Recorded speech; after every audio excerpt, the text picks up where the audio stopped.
Hi കൊച്ചുമക്കളെ, ഇന്ന് ഒരു രാജാവിൻ്റെ കഥയാണ് പറഞ്ഞു തരാൻ പോകുന്നത്. പണ്ടൊരു രാജ്യത്ത് ഒരു രാജാവുണ്ടായിരുന്നു.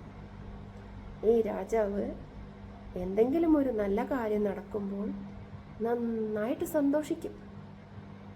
എല്ലാവരോടും പറഞ്ഞും ചെണ്ട പൊട്ടിയും നാട് മുഴുവൻ നടന്ന് ആഹ്ലാദിച്ചും അർമാദിച്ചും ഉച്ചത്തിൽ അട്ടഹസിച്ചും രാജാവ് തൻ്റെ സന്തോഷം പ്രകടിപ്പിച്ചുകൊണ്ടേയിരുന്നു. രാജാവിന് എപ്പോഴെങ്കിലുമൊക്കെ ദുഃഖം സംഭവിക്കാറുണ്ട്, അപകടങ്ങളും സംഭവിക്കാറുണ്ട്. അപ്പോഴൊക്കെ രാജാവ് വലിയ വായിൽ നിലവിളിക്കും, ഉറക്കെ കരയും. എല്ലാവരോടും തൻ്റെ സങ്കടങ്ങൾ പറയും. തനിക്ക് വന്ന ആപത്തിൽ പൊട്ടിക്കരയും. എന്നിട്ട് ആളുകളോട് പറയും, നിങ്ങൾ കാരണമാണ് എനിക്ക് ആപത്തുകളൊക്കെ വന്നത്. എന്നിട്ട് ആളുകളെ ഒക്കെ ചീത്ത വിളിക്കും.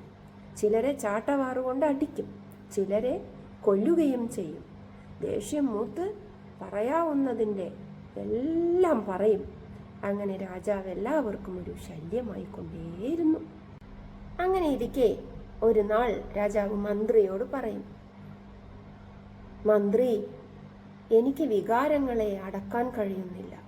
സന്തോഷം വരുമ്പോൾ ഞാൻ വല്ലാതെ സന്തോഷിക്കുന്നു, ദുഃഖം വരുമ്പോഴോ ഞാൻ വല്ലാതെ ദുഃഖിക്കുന്നു. ഇനി ഞാൻ എന്തു ചെയ്യും? ഇപ്പോൾ എനിക്ക് എന്നെ തന്നെ വെറുപ്പാവാൻ തുടങ്ങി. ആളുകളൊക്കെ എന്നെ കാണുമ്പോൾ മാറിപ്പോകുന്നു. എന്നെ ആർക്കും ഇഷ്ടമില്ലാത്ത അവസ്ഥയാണ്. എന്തെങ്കിലും ഒരു മറുപടി പറയൂ. ഇത് കേട്ടപ്പോൾ മന്ത്രി പറഞ്ഞു, മഹാരാജൻ, നമുക്ക് ഈ വനത്തിൽ ഒരു മഹർഷി താമസിക്കുന്നുണ്ട്, അവിടേക്ക് പോകാം. മഹർഷിയോട് നമുക്ക് ഈ ചോദ്യം ചോദിക്കാം. ബുദ്ധിമാനായ മഹാതാപസനായ ആ സന്യാസി നമുക്ക് എന്തായാലും ഒരു ഉത്തരം തരും, നമ്മെ സഹായിക്കും. ഇത് കേട്ട രാജാവിന് സന്തോഷമായി. അങ്ങനെയാണെങ്കിൽ തേരിറക്കൂ, നമുക്ക് തേരിൽ കയറി ആ സന്യാസിയെ കാണാൻ പോകാം. അങ്ങനെ രാജാവും പരിവാരങ്ങളും മന്ത്രിയും തേരിൽ കയറി സന്യാസിയുടെ ആശ്രമത്തിന്റെ മുന്നിലെത്തി. അപ്പോൾ അവിടെ വെറും തറയിൽ ധ്യാനനിമഗ്നനായി സന്യാസി ഇങ്ങനെ ഇരിക്കുകയാണ്. കുതിരക്കുളമ്പടി കേട്ടപ്പോൾ അദ്ദേഹം ധ്യാനത്തിൽ നിന്നും ഉണർന്നു. നോക്കുമ്പോൾ രാജാവും മന്ത്രിയും പരിവാരങ്ങളും മുറ്റത്ത് നിൽക്കുന്നു. സന്യാസി മെല്ലെ കൈകൊണ്ട് കാട്ടി, ഇവിടെ വരൂ. രാജാവ് മെല്ലെ പോയി, ഇരിക്കൂ. അപ്പോൾ രാജാവ് ഇങ്ങനെ ചുറ്റും നോക്കി. ഇരിക്കാനൊരു ഇരിപ്പിടമൊന്നും ഇല്ല. സിംഹാസനത്തിൽ ഇരിക്കുന്ന രാജാവ് തറയിലിരിക്കാനോ?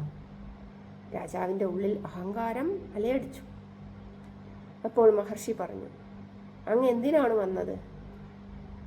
ക്ഷമയോടെ കേൾക്കാനാണെങ്കിൽ കുറച്ചു സമയം ഇരിക്കണം, അല്ലെങ്കിൽ നിൽക്കാം. മന്ത്രി പറഞ്ഞു, കുറച്ചു നേരമല്ലേ ഉള്ളൂ, അങ്ങ് ആ തറയിൽ ഇരുന്നോളൂ. മനസ്സില്ലാ മനസ്സോടെ രാജാവ് മഹർഷിയുടെ മുന്നിൽ തറയിൽ ചമ്രം പടിഞ്ഞിരുന്നു. കാലെല്ലാം വേദനിക്കുന്നുണ്ട്. എങ്കിലും നല്ലതിനു വേണ്ടിയല്ലേ, എന്നെ എല്ലാവരും ഇഷ്ടപ്പെടണം, അതിനു വേണ്ടി കുറച്ചൊക്കെ കഷ്ടപ്പെടാം. രാജാവ് മുന്നിലിരുന്നു. മഹർഷി പറഞ്ഞു, പറയൂ, എന്താണ് അങ്ങയുടെ പ്രശ്നം? രാജാവ് പറഞ്ഞു, എനിക്ക് വികാരങ്ങളെ നിയന്ത്രിക്കാനാവുന്നില്ല. സ്വാമി, എനിക്കൊരു ഉത്തരം തരൂ. ഓഹോ, ഒന്നുകൂടി വിശദമായി പറയൂ. സന്യാസി പറഞ്ഞു, എനിക്ക് സന്തോഷം വരുമ്പോൾ അത് ഉള്ളിലൊതുക്കാൻ പറ്റുന്നില്ല. എവിടെയെങ്കിലുമൊക്കെ പ്രദർശിപ്പിക്കണം, എല്ലാവരുടെ അടുത്തും ചെന്നത് പറയണം. എന്നിട്ട് എനിക്ക് ജീവിതം അർമാദിക്കണം, അട്ടഹസിക്കണം, അങ്ങനെയൊക്കെയാണ്. അപ്പോൾ സന്യാസി ചോദിച്ചു, ആട്ടെ, ദുഃഖം വരുമ്പോഴോ? ദുഃഖം വരുമ്പോഴും അങ്ങനെ തന്നെ. ഞാൻ എല്ലാവരെയും ചീത്ത വിളിക്കുന്നു. എൻ്റെ ആപത്തുകൾക്കൊക്കെ കാരണം മറ്റുള്ളവരാണെന്ന് ഞാൻ പറയുന്നു, അവരെ പോയി അടിക്കുന്നു. ഇത് കേട്ട് മഹർഷി ശാന്തനായി കുറച്ചു നേരം മിണ്ടാതെ ഇരുന്നു. രാജാവിൻ്റെ ക്ഷമയൊക്കെ നശിച്ചു. രാജാവ് മഹർഷിയോട് ചോദിച്ചു, എന്താണ് അങ്ങ് ഒന്നും മിണ്ടാതെ ഇരിക്കുന്നത്? അപ്പോൾ മഹർഷി പതുക്കെ കണ്ണു തുറന്നു. ഞാൻ ധ്യാനത്തിലായിരുന്നു, അപ്പോഴാണ് അങ്ങ് വന്നത്. ഞാനത് പൂർത്തിയാക്കുകയായിരുന്നു. അങ്ങയുടെ പ്രശ്നങ്ങളൊക്കെ ഞാൻ കേട്ടു. ഇതാ ഒരു മോതിരം, ഇത് നിങ്ങളുടെ മോതിരവിരലിൽ അണിയൂ. മഹർഷി നൽകിയ മോതിരം മോതിരവിരലിൽ അണിഞ്ഞുകൊണ്ട് രാജാവ് ഇങ്ങനെ നോക്കി. ഓ, ഈ മോതിരം എൻ്റെ മറ്റു മോതിരങ്ങളെ വെച്ച് നോക്കുമ്പോൾ ഒരു ഭംഗിയുമില്ല. എന്താണാവോ ഈ മോതിരത്തിന് ഇത്ര വിശേഷം? രാജാവ് പതുക്കെ മഹർഷിയോട് ചോദിച്ചു. അല്ലയോ മഹാമുനെ, ഇതങ്ങ് എനിക്ക് എന്തിനാണ് തന്നത്? എനിക്കിഷ്ടം പോലെ മോതിരമുണ്ടല്ലോ, എൻ്റെ പ്രശ്നത്തിന് പരിഹാരം പറയൂ. അപ്പോൾ മഹർഷി പറയും, ആ മോതിരത്തിൽ കുറച്ച് കാര്യങ്ങൾ എഴുതിയിട്ടുണ്ട്, അത് അങ്ങ് ഇപ്പോൾ വായിക്കണ്ട. ഞാൻ പറയുന്ന സമയത്ത് അത് വായിച്ചാൽ മതി. രാജാവ് അത് സമ്മതിച്ചു. മഹർഷി ഇങ്ങനെ പറഞ്ഞു, രാജാവ് പോകുന്ന സമയത്ത് അങ്ങ് വികാരങ്ങൾ വരുമ്പോൾ, അങ്ങക്ക് അധികം സന്തോഷം വരുമ്പോൾ ഈ മോതിരത്തിലെ വാചകം വായിക്കുക. അധികം ദുഃഖം വരുമ്പോഴും ഈ മോതിരത്തിലെ വാചകം വായിക്കുക. അങ്ങനെ രാജാവ് കൊട്ടാരത്തിലേക്ക് പോയി. പിറ്റേ ദിവസം രാജാവ് നായാട്ടിനിറങ്ങി. ഒരു വലിയ മാനിനെ അമ്പെയ്ത് വീഴ്ത്തി കൊട്ടാരത്തിലേക്ക് കൊണ്ടുവന്നു. എല്ലാവരുടെ മുന്നിലും രാജാവ് ഇങ്ങനെ പറഞ്ഞു, കണ്ടോ, ഈ കസ്തൂരി മാനിനെ ഞാനിതാ അമ്പെയ്ത് കൊണ്ടുവന്നിരിക്കുന്നു. ഞാനിതിനെ കൊല്ലാനല്ല, വളർത്താനാണ്. അതിൻ്റെ കാലിലാണ് അമ്പ് കൊണ്ടിരിക്കുന്നത്. കൊട്ടാരം വൈദ്യൻ പച്ചമരുന്നൊക്കെ കൊടുത്ത് മാനിനെ സുഖപ്പെടുത്തുക. മാനിനെ കൊട്ടാരം വൈദ്യൻ്റെ കയ്യിൽ ഏൽപ്പിച്ചു. അപ്പോൾ എല്ലാ പ്രജകളും പറഞ്ഞു, രാജാവ് നീണാൾ വാഴട്ടെ. രാജാവിന് കുറേ പ്രജകൾ കൂടെ നിൽക്കുന്നവരുണ്ട്. അവർ ഉറക്കെ ഉറക്കെ പറയാൻ തുടങ്ങി, ചെണ്ട കൊട്ടാൻ തുടങ്ങി. ആളുകളൊക്കെ ഓടിക്കൂടി. പ്രജകളെല്ലാവരും രാജാവിനെ പൊക്കി. അപ്പോൾ രാജാവ് ഒരുപാട് സന്തോഷിച്ചു. പെട്ടെന്നാണ് മോതിരത്തിൻ്റെ കാര്യം ഓർമ്മ വന്നത്. ഒരുപാട് സന്തോഷം വരുമ്പോൾ മോതിരത്തിലേക്കൊന്ന് നോക്കാൻ പറഞ്ഞിട്ടുണ്ടല്ലേ? മഹർഷി മെല്ലെ നോക്കി. മോതിരത്തിൽ ഇങ്ങനെ തെളിഞ്ഞു വന്നു അക്ഷരങ്ങൾ. അതായത് അതിലിങ്ങനെ എഴുതിയിട്ടുണ്ട്, ഈ അവസ്ഥ അധിക സമയം ഇല്ല, ഇത് കഴിഞ്ഞു പോകും. ഈ അവസ്ഥ ശാശ്വതമല്ല, ഇതിന് ദീർഘകാലം നിലനിൽപ്പില്ല.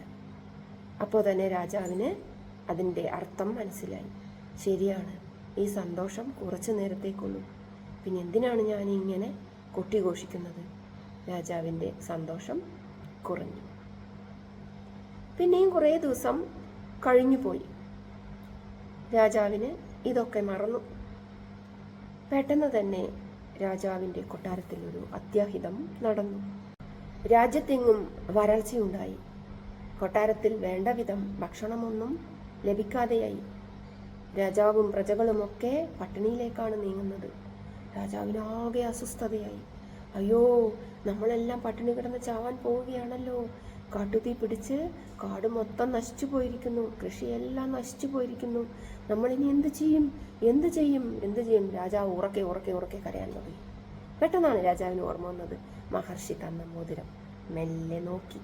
അതിൽ ഇങ്ങനെ എഴുതിയിരിക്കുന്നു, ഈ അവസ്ഥയും കടന്നുപോകും. പെട്ടെന്ന് തന്നെ കാര്യം പിടികിട്ടി രാജാവിന്.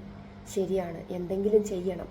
രാജാവ് ഉടനെ തന്നെ പ്രജകളോട് പറഞ്ഞു, കാട്ടുതീ അണയ്ക്കുക, പുതിയ കൃഷി തുടങ്ങുക, ചെടികൾ വെച്ചുപിടിപ്പിക്കുക, എല്ലാവരും ഒത്തൊരുമിച്ച് ശ്രമിക്കാം.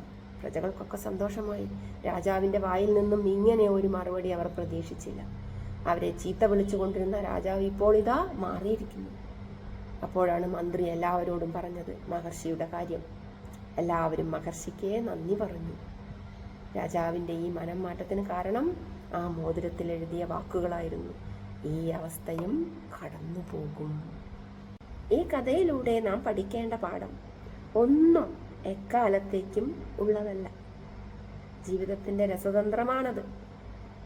ആനന്ദത്തിൽ നമ്മൾ സന്തോഷം കൊണ്ട് മതിമറക്കരുത്. അസന്തുഷ്ടിയിൽ നമ്മൾ സംയമനം പാലിച്ചുകൊണ്ട് അത് മറികടക്കാനും ശ്രമിക്കണം.